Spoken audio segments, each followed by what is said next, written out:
Bismillahirrahmanirrahim. Assalamualaikum warahmatullahi wabarakatuh.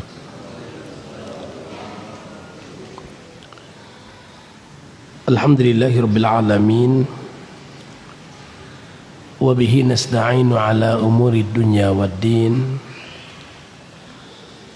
Assalatu wassalamu ala asyrafil anbiya'i wal mursalin wa ala alihi wa ashabihi wa man tabi'ahu bi ihsan ila yaumiddin, amma ba'd. Hadirin jamaah Masjid Al-Ikhlas yang mudah-mudahan dirahmati Allah Rabbul Alamin. Siang hari ini kita akan melanjutkan kembali kajian kitab Al-Arba'un Hadisan fi Fadailil Quran. 40 hadis tentang keutamaan Al-Quran.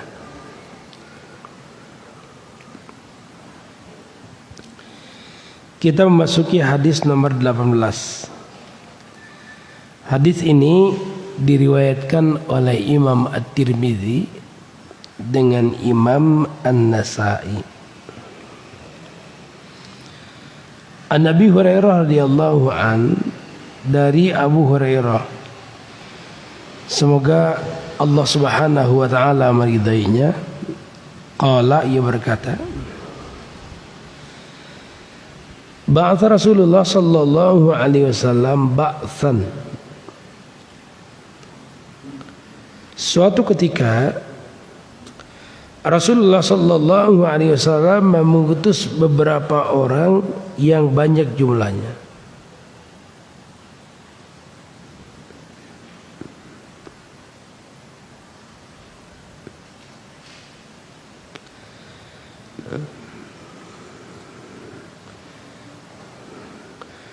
Wa hum dzu adadin fastaqra'ahum.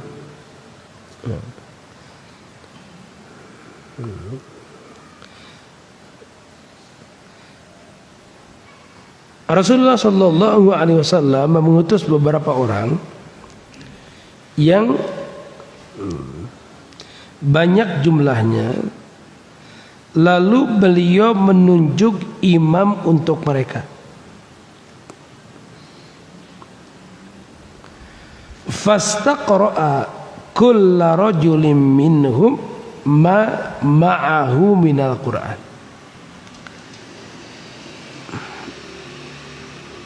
Beliau menunjuk masing-masing seorang dari mereka yang memiliki hafalan Al-Quran. Fa'atala ala rajulin min ahdathihim sinnan.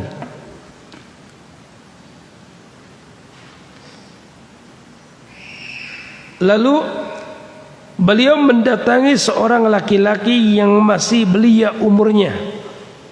Jadi di antara yang kumpul itu ada laki-laki yang usianya masih belia.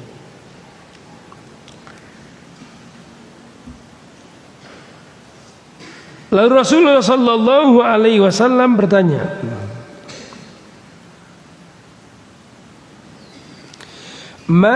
ma'aka ya fulan?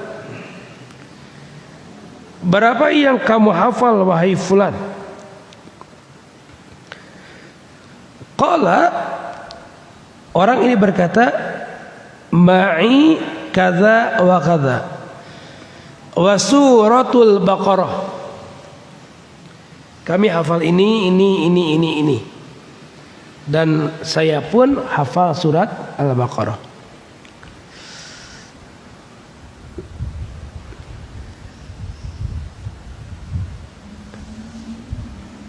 Faqala, maka Rasulullah sallallahu alaihi wasallam bersabda, ma'aka ya fulan? Ma'i kadza wa kadza suratul Baqarah. Kemudian maka suratul Baqarah, Rasulullah sallallahu alaihi wasallam meyakinkan pada remaja belia ini, apakah benar ia hafal surah Al-Baqarah? Faqala, maka remaja ini berkata, "Na'am, iya." Qala Rasulullah sallallahu alaihi wasallam bersabda, "Fadhhab fa anta amiruhum." Kata Rasulullah sallallahu alaihi wasallam, kalau begitu silakan pergi dan engkaulah amirnya.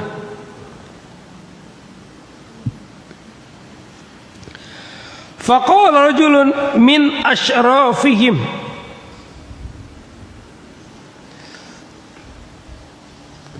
lalu datanglah orang yang paling mulia di antara mereka.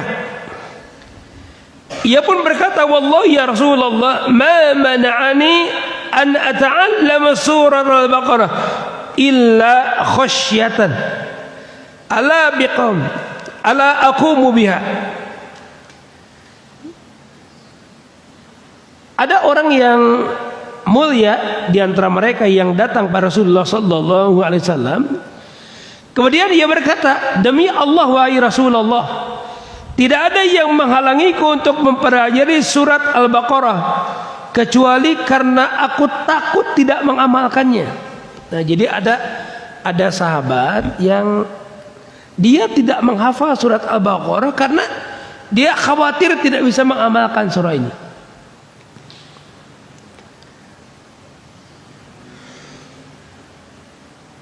Maka Rasulullah sallallahu alaihi wasallam bersabda, "Ta'allamul Qur'an faqra'uhu wa aqri'uhu fa inna mathal Qur'an liman ta'allumahu." Faqra'ahu wa qama bihi kamathali jirabin mahshuwin miska yafuhu birihihi kullu makanin wa mathalu man ta'allamahu fayarduku wa huwa fi jawfihi kamathali jirabin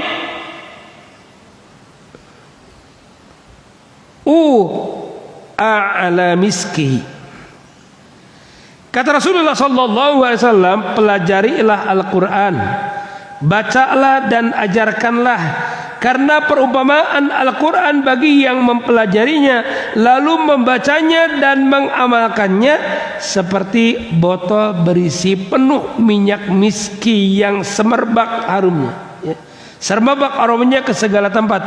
Dan terumpamaan seseorang yang mempelajarinya dan tidur padahal hafal, maka seperti botol yang berisi minyak miski. Nah, ini jamaah sekalian, ini berkaitan dengan perumpamaan orang yang hafal Al-Quran, termasuk diantaranya orang yang hafal surat Al-Baqarah. Jadi jamaah sekalian, di masa Umar bin Khattab radhiyallahu an, ketika Umar bin Khattab radhiyallahu an mengirim beberapa orang sahabat, maka yang jadi pemimpin di antara mereka adalah orang yang paling banyak hafalan Al-Quran. Jadi mereka yang paling banyak hafalan Al-Qurannya, maka dialah orang yang menjadi amir, berapapun usianya. Ini jamaah sekalian, dalam Dalailun Nubuwah yang disusun oleh Imam Baihaqi, Utsman bin Abil As radhiyallahu an pernah berkata, "Ista'malani Rasulullah sallallahu alaihi wasallam wa ana as'urus sittah." Rasulullah sallallahu alaihi wasallam pernah menjadikanku menjadi pemimpin pada aku yang paling muda dari 6 orang yang menemui Rasulullah sallallahu alaihi wasallam. Alladzina wafadu alaihi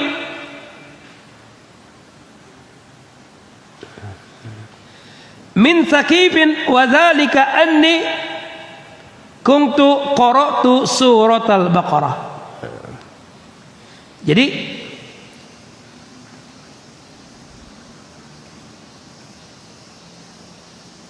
Utsman bin Abil As ini sahabat yang paling muda. Mereka berasal dari Thaqif, kemudian mereka datang menemui Rasulullah sallallahu alaihi wasallam. Nah, Rasulullah Shallallahu Alaihi Wasallam menunjuk Utsman bin Abil As sebagai pimpinannya karena Utsman bin Abil As ini orang yang paling banyak hafalannya. Padahal dari 7 orang ya dengan Utsman bin Abil As, Utsman bin Abil As ini remaja yang paling muda. Dan jamaah sekalian, ini juga sebagai isyarat bagi kita ya. Jadi sebelum anak-anak kita itu mempelajari berbagai disiplin ilmu, maka basic yang siogianya kita kuatkan untuk anak-anak kita adalah Al-Quran. Jamaah sekalian, kita coba bayangkan ya, kalau orang sudah hafal Al-Quran sejak dini.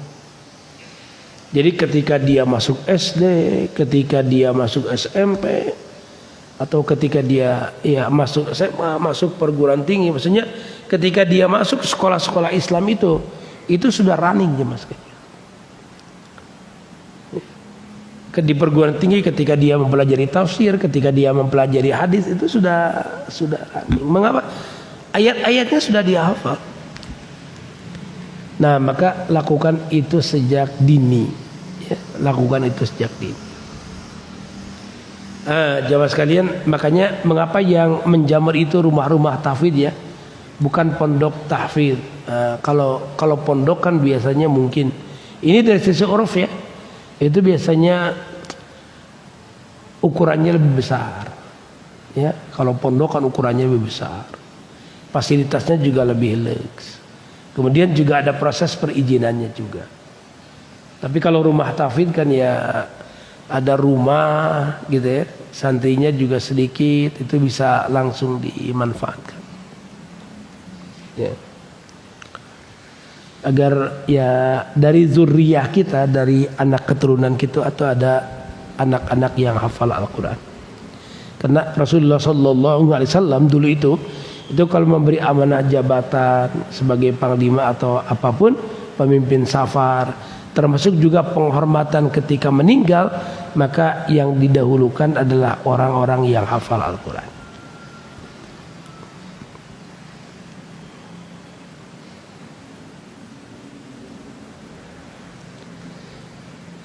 Nah, ini yang ke-18 ya.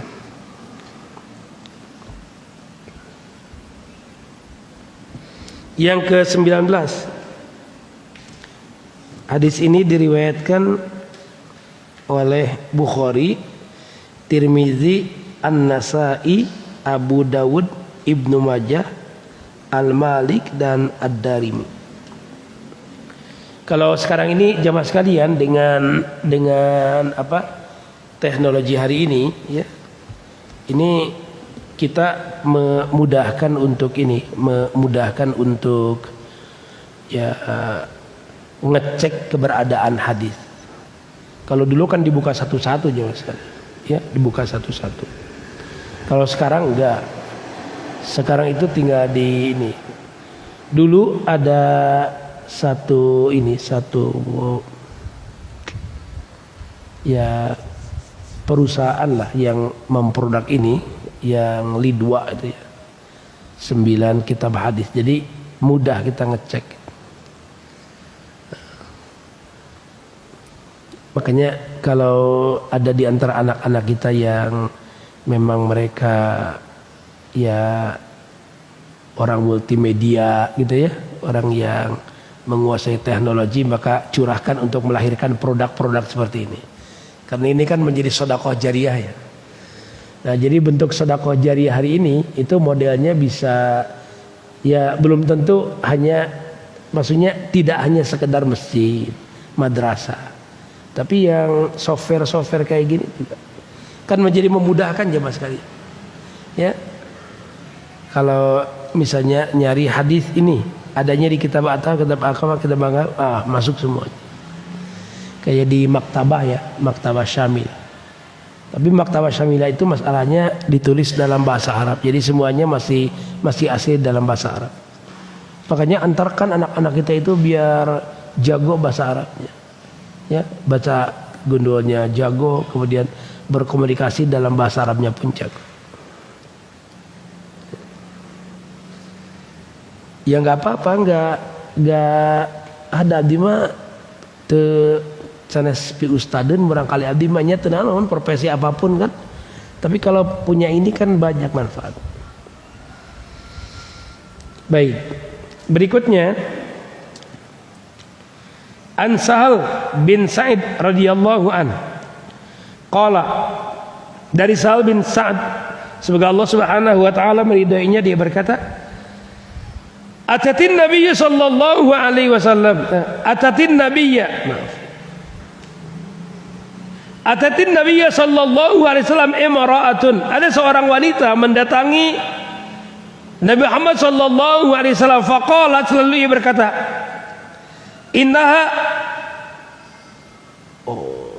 Innaha qad wa'abat nafsaha lillahi wa li rasulihi sallallahu alaihi wasallam. Maksudnya si perempuan ini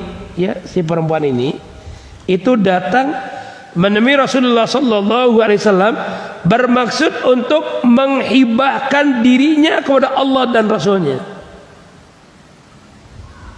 Jadi si perempuan ini datang, ya, dia bermaksud menghibahkan. Maksudnya gini jamaah sekalian, perempuan ini datang maksudnya dia ini menyodorkan dirinya pada Rasulullah sallallahu alaihi wasallam untuk jadi istrinya.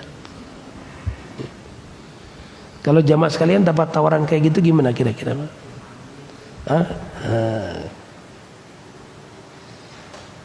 Nah, jamaah sekalian, lalu Rasulullah sallallahu alaihi wasallam bersabda, "Ma li fin nisa'i ma li fin nisa'i min hajah." Kata Rasulullah sallallahu alaihi wasallam, aku sedang tidak memiliki hajat terhadap wanita. Ini penolakan halusnya Rasulullah sallallahu alaihi wasallam. Nah, faqala rajulun, ada seorang laki-laki nih, ini sahabat Rasulullah sallallahu alaihi wasallam. Nah, lihat Nabi secara halus menolak perempuan itu, maka sahabat ini maju jemaah sekalian. Nabi sudah nolak. Giliran saya nih kata dia. Kemudian dia berkata, "Zawwijniha." Ya Rasulullah, nikahkanlah aku dengannya. Jadi karena Rasulullah sallallahu alaihi wasallam ya tidak hendak menerima perempuan itu jadi istrinya, maka kata sahabat ini, biarlah saya yang menikah dengannya. Tapi lain mulung muntah, lain jemaah sekalian ya. Bahasa Sunda mulung muntah.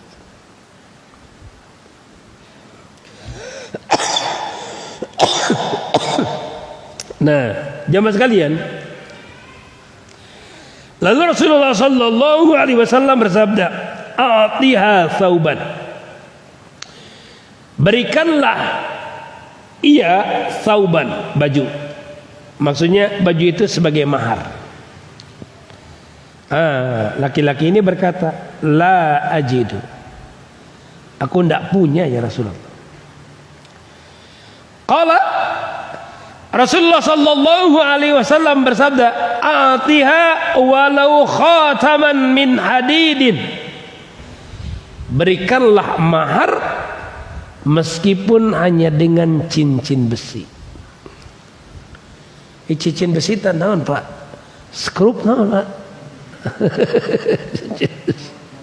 Mur ya. Cincin besi mur.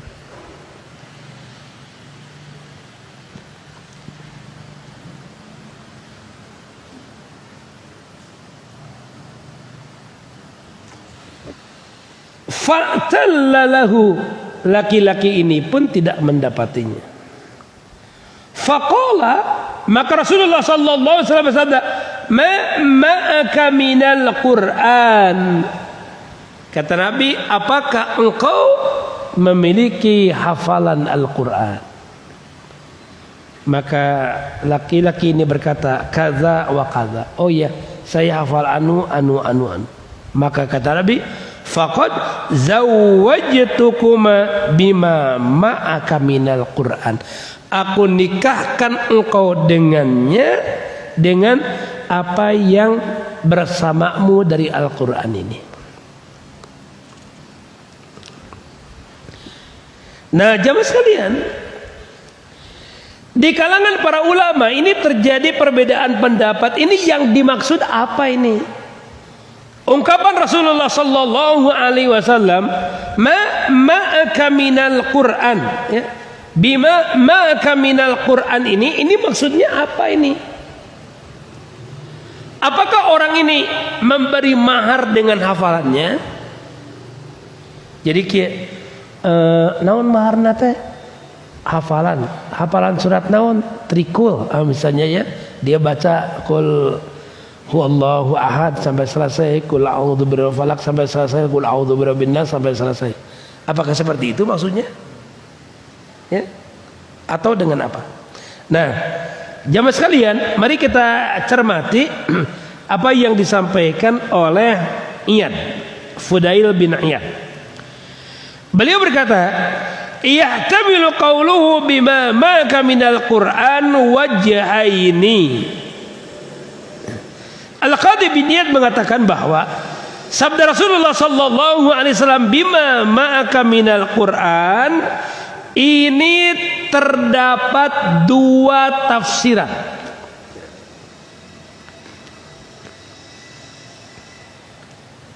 Azharuhuma ay yu'allimaha ma ma'ahu minal Qur'an aw miqdaran muayyanan minhu wa yakunu dhalika sadaqaha. Wa qad jaa hadha tafsir an Malik wa yu'ayyiduhu qawluhu fi ba'di turuqihi as-sahiha fa'allamaha minal Qur'an kama taqaddama wa aina fi hadits Abi Hurairah miqdaran ma yu'allimuha wa huwa 20 ayah. Ini yang pertama nih. Tafsiran yang lebih tepat adalah apa yang bisa kamu ajarkan dari Al-Quran atau kadar tertentu dari Al-Quran dan menjadikan pengajaran tersebut sebagai mahar. Nah, tafsiran ini disampaikan oleh Malik dan dikuatkan juga oleh sebagian jalan yang sahih dan riwayat ini. Oleh sebagian jalan yang sahih dari riwayat ini, maka sang suami wajib mengajarkan Al-Quran sebagaimana sudah dijelaskan.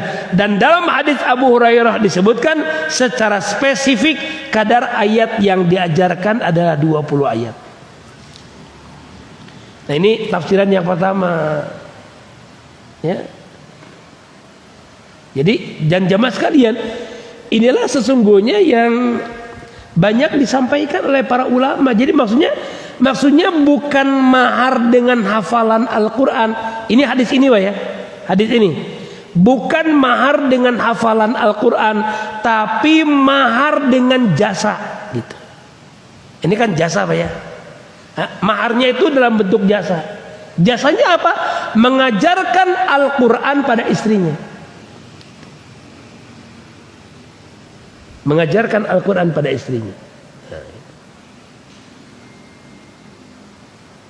Kayak ini contoh ya, mahar dalam bentuk jasa itu seperti Nabi Musa dulu.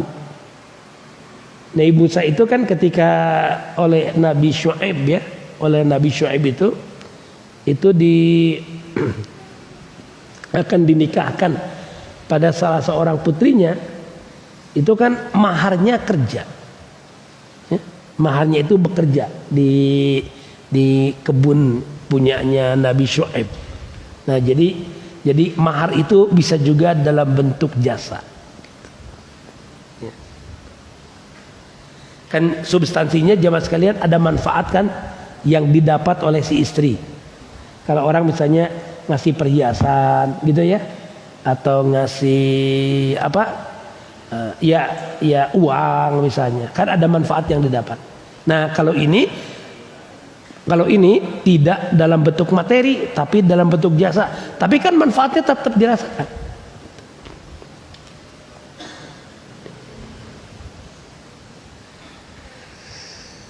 Nah, jamaah sekalian,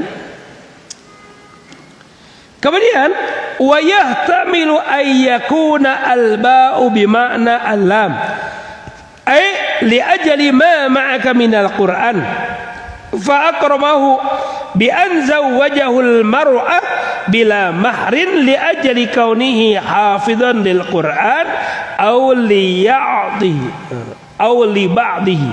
Yang kedua, tafsiran yang memanai huruf ba di sini itu dengan makna lam, sehingga maknanya karena sebab apa yang ada padamu dari Al-Quran, maka hafalan tersebut membuatmu mulia dan layak menikahi istrimu tanpa mahar, karena si suami adalah seorang penghafal Al-Quran atau menghafal sebagiannya.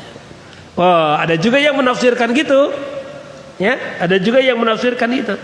Jadi karena dia adalah penghafal Al-Quranul Karim, maka salah satu di antara bentuk penghormatan dia adalah dia menikah tanpa mahar.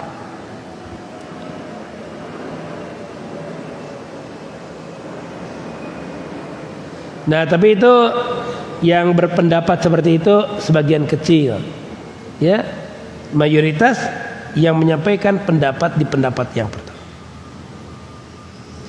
Nah, jadi yang lebih tepat, yang dimaksud dengan menjadikan hafalan Al-Quran sebagai mahar adalah sang suami mengajarkan hafalan Al-Quran kepada istrinya, bukan sekedar membacanya.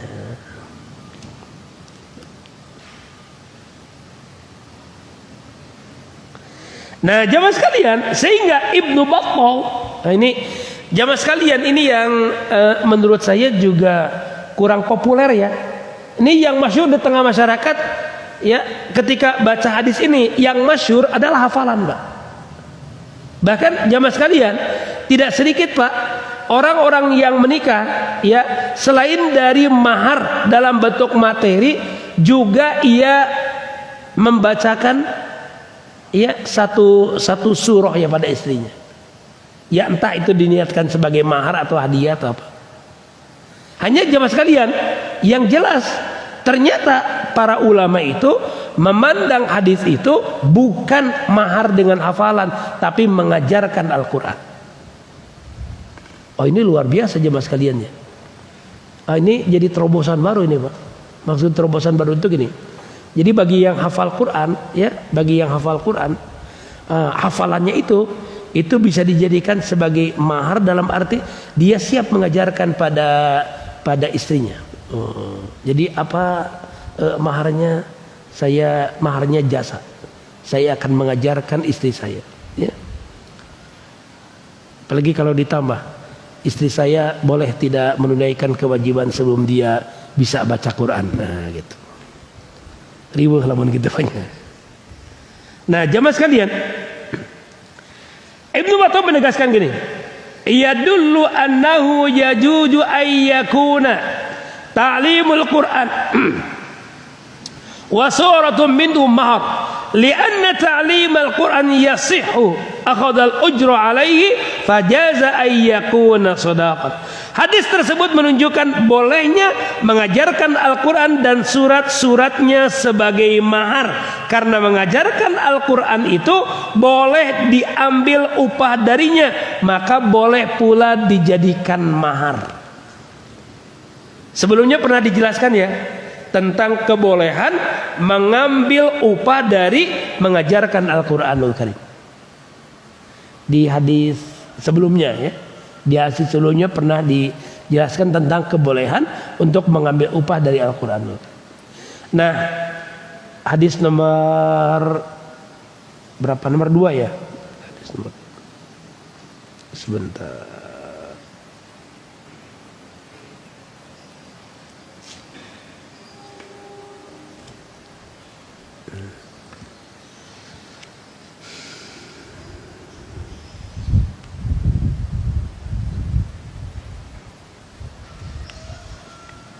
Iya, hadis nomor 2. Baik, jamaah sekalian, karena boleh mengambil upah dari mengajarkan Al-Quran, maka boleh pula mengajarkan Al-Quran sebagai mahar.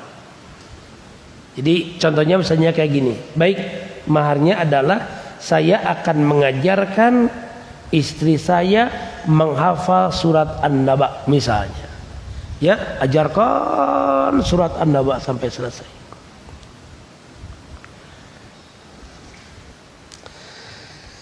Imam Malik bin Anas menjelaskan, an Malik bin Anas fil ladzi amarahu Nabi sallallahu alaihi wasallam ayyanka bima ma'u min al-Qur'an anna dzalika fi ujratihi ala ta'limiha ma ma'. Mengenai perintah Nabi Muhammad sallallahu alaihi wasallam yang menikahkan dengan apa yang ada pada diri sahabatnya dari Al-Qur'an, maksudnya karena dalam dirinya ada nilai upah dalam mengajarkan Al-Qur'an kepada istrinya.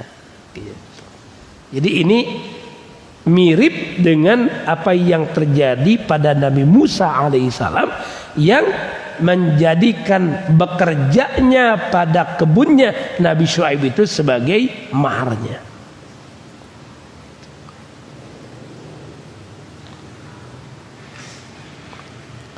Jadi jamaah sekalian, ini untuk mengisyaratkan bahwa ya Islam itu agama yang mudah jamaah sekalian. Ya.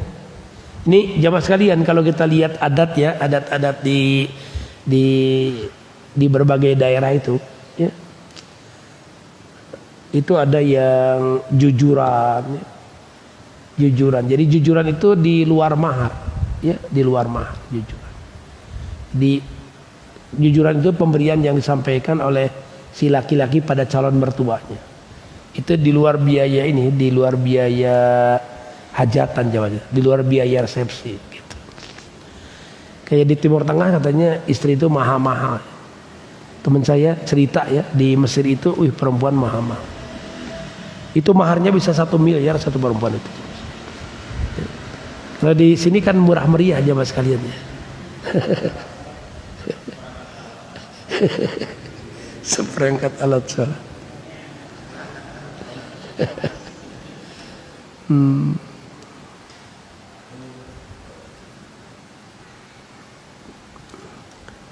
Kadang-kala maharnya juga pinjam dulu dari calon istri. Nafi bin Harith laki Umar radhiyallahu an bi Usfan.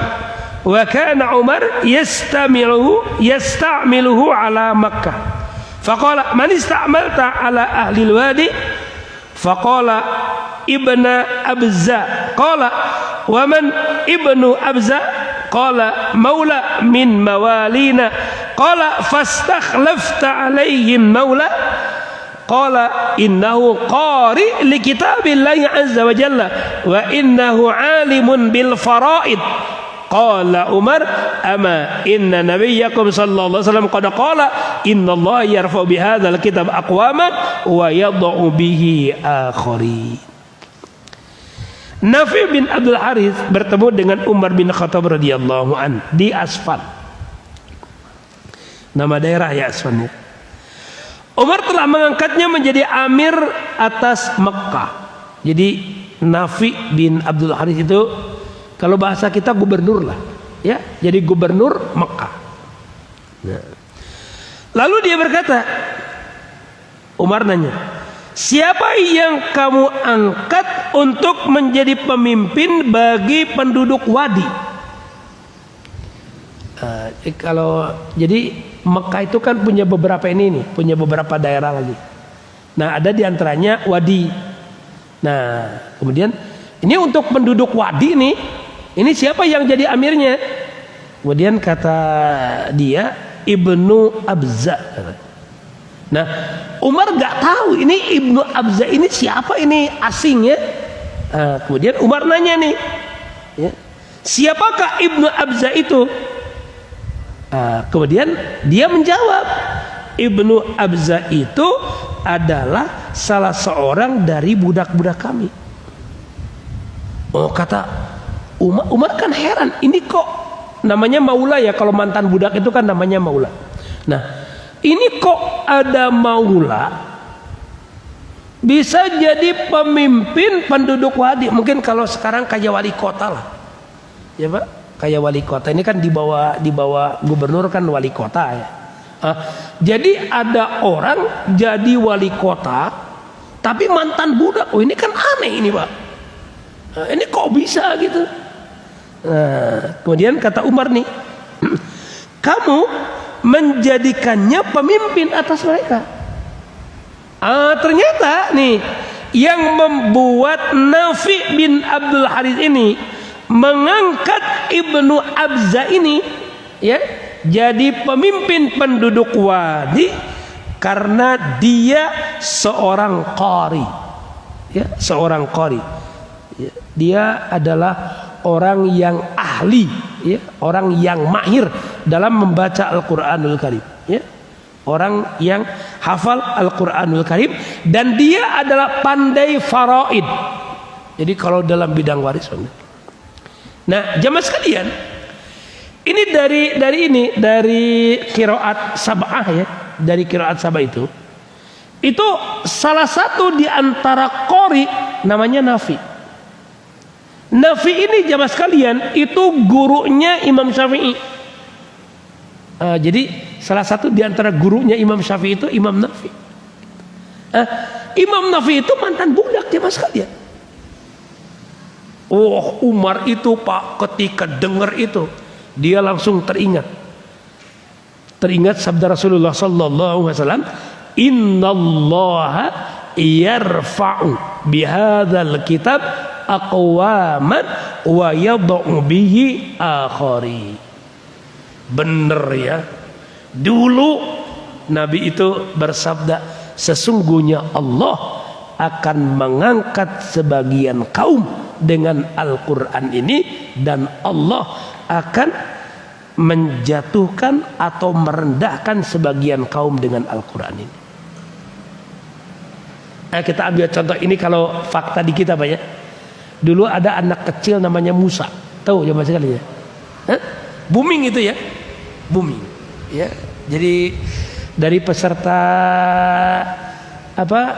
hafid cilik itu mungkin yang booming ini nih ya, maksudnya yang geger karena ya anaknya kelihatan polos itu ya, kadang tidur di kursi itu ya, tapi ditanya hafalannya ya selalu bisa jawab. Wah, ini jadi lengket banget gitu ya, hafalan Al-Qur'annya itu lengket banget ini Musa. Ini sampai Musa itu dapat tawaran untuk menjadi warga negara Saudi Arabia. Ya. Jamaah sekalian kan dari situ dihajikan bersama dengan orang tuanya, gitu Pak. Sekarang kan Musa itu sekarang sedang menghafal hadis tadinya. Itu contoh bagaimana Allah Subhanahu wa taala mengangkat derajat seseorang. Kemudian jamaah sekalian pernah lihat nggak orang yang terbakar hidup-hidup di mobil, ya? Dia yang sebelumnya pelaku pembakaran Al-Quran ya, pelaku pembakaran Al-Quran, ya, pelaku pembakaran Al-Quran. Kemudian bagaimana Allah Subhanahu wa taala menghancurkannya. Contoh itu jamaah sekalian. Ya, contoh. Jadi apa yang disabdakan Rasulullah sallallahu alaihi wasallam, ada orang-orang yang akan diangkat derajatnya sebab Al-Qur'an ini, ada orang-orang yang direndahkan derajatnya sebab Al-Qur'an ini. Jadi tergantung apa? Ya tergantung sikap dia. Kalau dia menjadikan Al-Qur'an itu di depannya, Al-Qur'an akan membimbing ia ke surga. Tapi kalau ia belakangi Al-Qur'an, dia hina Al-Quran, dia cela Al-Quran, maka Al-Quran akan mendorongnya ke dalam kebinasaan. Nah jamaah sekalian, saya kutip perkataan Imam Nawawi, ajma'al muslimuna ala wujubi ta'zimil Qur'anil aziz alal itlaq wa tanzihihi wa siyanatihi wa ajma'u ala anna man jahada minhu harfan mimma ajma' alaihi aw zada harfan lam yaqra bihi ahad fa huwa alimun bidzalik fa huwa kafir Kaum muslimin telah ijma atas wajibnya mengagungkan Al-Quran secara mutlak, juga dalam menjaga dan mengamankannya. Mereka juga ijma, sepakat bahwa siapapun yang mengingkari satu huruf saja yang telah disepakati di dalamnya, atau menambah satu huruf saja yang tidak pernah dibaca oleh seorang berilmu pun, dan dia menyadari hal itu, maka dia kafir. Iya, kalau berani-berani menambahkan. Tapi jamaah sekalian, saran saya, kalau jamaah sekalian menemukan dalam cetakan Al-Quran, Pak ya, dalam cetakan Al-Quran yang kurang huruf gitu ya, kurang huruf itu sering terjadi, maka jangan terburu-buru berburuk sangka ini hal yang disengaja yang dilakukan oleh penerbit itu, ya kan? Selama memang penerbit itu ya banyak produk-produk lain dan hasilnya bagus juga. Karena kan kesalahan itu sangat mungkin terjadi. Maka sebaiknya kita konfirmasi pada penerbit yang bersangkutan. Ya. Biasanya jemaah sekalian kalau penerbit itu profesional, dia sangat berterima kasih atas apa yang dilakukan, kemudian dia akan tarik produk itu, kemudian dia akan ganti. Dulu kayak gitu jemaah sekalian. Ya. Jadi dulu kayak gitu. Jadi silakan dikirimkan, nanti dia akan ganti. Kemudian qala al-Imam Al-Hafidz Abdul Fadl Al-Qadi Iyad rahimahullah taala, i'lam anna man istakhaffa bil Qur'an aw al mushaf aw bi syai'in minha aw sama aw ja'ada harfan minhu aw kadzaba bi syai'in ma saraha fihi min hukmin aw khabarin aw athbat ma nafahu aw nafi ma asbatahu wa huwa alimun bidzalik aw yashukku fi syai'in min dzalik fa huwa kafirun bi ijma'il muslimin. Ketahuilah, siapapun yang meremehkan Al-Quran atau mushaf, atau melecehkannya, atau mengingkari satu huruf saja darinya, atau mendustakan sedikit saja apa yang diterangkan di dalamnya, baik berupa hukum, berita, atau dia menetapkan apa yang Al-Quran ingkari, atau dia mengingkari apa yang Al-Quran tetapkan, dan dia tahu, menyadari perbuatannya, atau dia meragukan sesuatu dari Al-Quran, maka dia kafir menurut ijma kaum muslimin. Nah ini kewajiban kita untuk mengagungkan Al-Quran. Demikian jamaah sekalian yang disampaikan di hari ini, mudah-mudahan bermanfaat. Besok kita masuk ke hadis nomor 21 ya, insyaallah. Berarti sudah setengahnya. Kalau arbaun hadisan ini pas jamaah sekalian. Maksud pas itu gini. Jadi 40 hadis keutamaan Al-Quran itu memang pas. Jumlah hadisnya 40. Kalau Arba'in Nawawi hadisnya enggak 40, hadisnya 42. Tapi kebiasaan para ulama 41, 42, 43 kayak gitu, itu disebutnya Arba'in gitu. Jadi kelebihannya enggak dihitung, walaupun lebih gitu. Tapi kalau Al-Arba'un ini 40 pas, memang 40. Demikian ya, subhanakallahumma bihamdika asyhadu an la ilaha illa anta astaghfiruka wa atubu ilaik walhamdulillahi rabbil alamin. Assalamualaikum warahmatullahi wabarakatuh.